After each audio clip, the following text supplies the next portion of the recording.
जबकि ये कहना है हम पाक से सिर्फ पीओके की वापसी पर बात करेंगे। तो विदेश मंत्रालय की तरफ से कहा जा रहा है, सूत्रों के हवाले से आपको एक बड़ी खबर बता रहे हैं, कश्मीर में तीसरे पक्ष का हस्तक्षेप नामंजूर किया गया है। कश्मीर पर हमारी स्थिति बहुत स्पष्ट है, अब केवल एक ही मुद्दा बचा है, पाकिस्तान के कब्जे वाले कश्मीर यानी पीओके को वापस करना। इसके अलावा और कोई बात नहीं।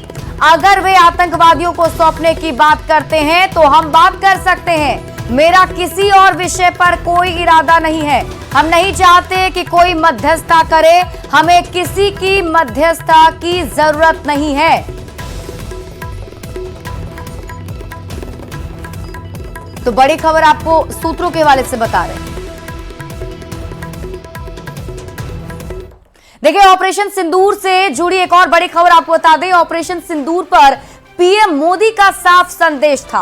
पीएम ने कहा वहां से अगर गोली चलेगी तो यहां से गोला चलेगा। तो बड़ी खबर आपको बता रहे हैं ऑपरेशन सिंदूर से जुड़ी हुई, जिसमें प्रधानमंत्री नरेंद्र मोदी का यह साफ संदेश था कि अगर पाकिस्तान की तरफ से गोली चलती है तो भारत की तरफ से गोला चलेगा।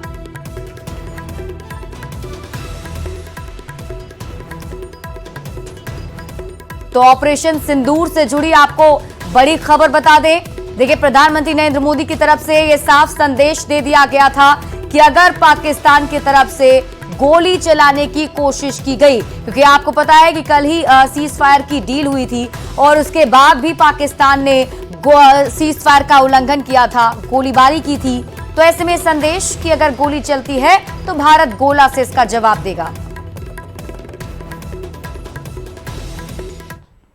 देखिए, भारत और पाकिस्तान के बीच सीज फायर की सहमति बनने भी किसी भी स्थिति से निपटने के लिए भारतीय सेना सीमा पर डटी हुई है। और इसी बीच बताया जा रहा है कि नई दिल्ली में प्रधानमंत्री आवास पर प्रधानमंत्री नरेंद्र मोदी, रक्षा मंत्री राजनाथ सिंह, इसमें विदेश मंत्री doctor S Jaishankar, NSA Ajit Doval, CDS Anil Chauhan और तीनों सेना के प्रमुखों के साथ बैठक हुई। जानकारी के मुताबिक तीनों सेना प्रमुख प्रधानमंत्री को संघर्ष और संघर्ष विराम के बाद की स्थिति की जानकारी उन्होंने दी है। पाक के नापाक इरादों का मुंहतोड़ जवाब देने के लिए सेना हमेशा तैयार है और अब भारत पाकिस्तान के बीच 12 मई को डीजीएमओ की बैठक होनी है। इसके साथ ही इस बैठक में कई अन्य मुद्दों पर भी बातचीत हुई है, जिसमें कई जानकारी प्रधानमंत्री नरेंद्र मोदी को दी गई। इस बैठक के जरिए बताया गया कि फिलहाल क्या हालात बने हुए हैं और उससे कैसे निपटना है, इस पर बातचीत हुई है। बढ़ते हैं आगे। भारतीय वायुसेना ने एक बार फिर दुनिया को बता दिया है कि भारत की सरजमी पर आंख उठाने वालों को बख्शा नहीं जाएगा। ऑपरेशन सिंदूर जो आतंक के खिलाफ भारत की हुंकार है, वो अभी भी जारी है। आप ये रिपोर्ट देखिए।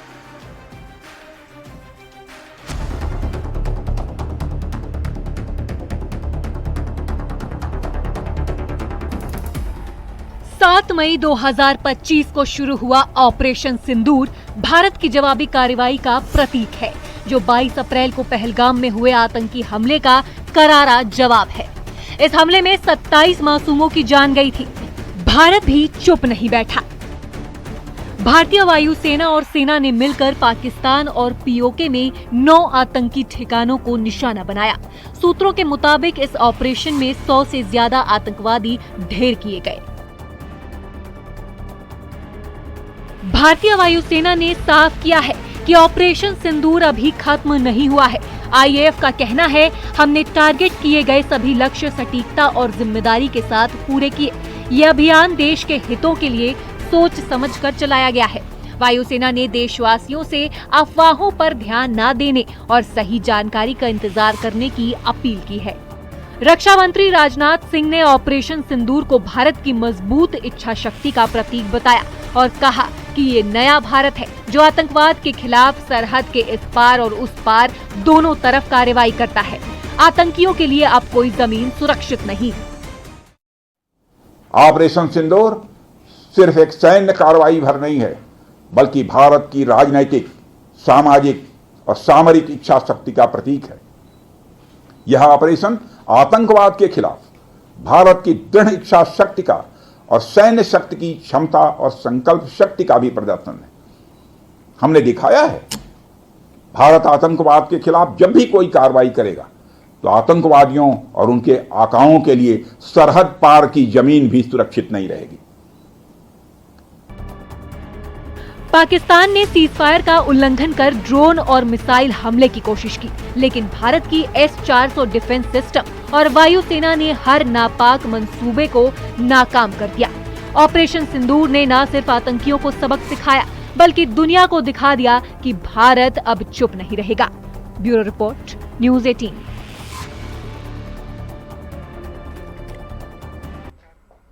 और देखिए, भारत से मुंह खाने के बाद पाकिस्तान ने सीज फायर की पहल की। भारत पाकिस्तान के बीच सीज फायर के बाद बॉर्डर पर हालात सामान्य हैं। पहले की तरह लोग घरों से बिना डरे बाहर निकल रहे हैं।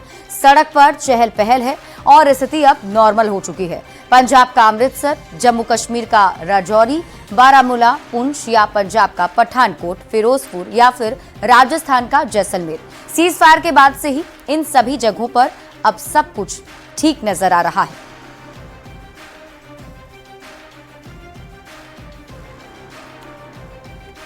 और इस बीच आपको बड़ी खबर बता दें, पाकिस्तान से इस वक्त की बड़ी खबर सामने आ रही है। BLA ने भारत से समर्थन मांगा है। आतंकवादी देश को घेरने के लिए तैयार BLA की तरफ से कहा जा रहा है और BLA ने पाकिस्तान को आतंकवादी देश भी बताया। पाकिस्तान को चारों तरफ से घेरने को तैयार है BLA ने ISI को आतंकी नेटवर्क बताया है। तो इस वक्त की बड़ी खबर आपको पाकिस्तान से बता रहे हैं। देखिए, पाकिस्तान के अंदर भी अंतर्कलह जारी है। BLA ने अब भारत से समर्थन की मांग कर दी है। आतंकवादी देश को घेरने के लिए BLA तैयार है, उनकी तरफ से कहा जा रहा है। बलूचिस्तान लिबरल की तरफ से ये बड़ा बयान सामने आया है और वो कह रहे हैं कि पाकिस्तान आतंकवादी देश है। पाकिस्तान को चारों तरफ से घेरने को BLA तैयार है। देखिए, रक्षा मंत्री राजनाथ सिंह ने ऑपरेशन सिंदूर पर कहा है कि भारत की सेना शौर्य और पराक्रम के साथ साथ संयम का भी परिचय दे रही है। हमने केवल सीमा से सटे सैन्य ठिकानों पर ही कार्रवाई नहीं की, बल्कि हमारी सेना की धमक रावलपिंडी तक सुनाई दी, जहां पाकिस्तानी सेना का हेडक्वार्टर है। और पराक्रम के साथ साथ संयम का भी परिचय देते हुए पाकिस्तान के अन्य ठिकानों पर भी प्रहार करके करारा जवाब दिया है। हमने केवल सीमा से सटे सैन्य ठिकानों पर ही नहीं कार्रवाई की, बल्कि भारत की सेनाओं की धमक उस रावलपिंडी तक सुनी गई, जहां पाकिस्तानी फौज का हेडक्वार्टर मौजूद है।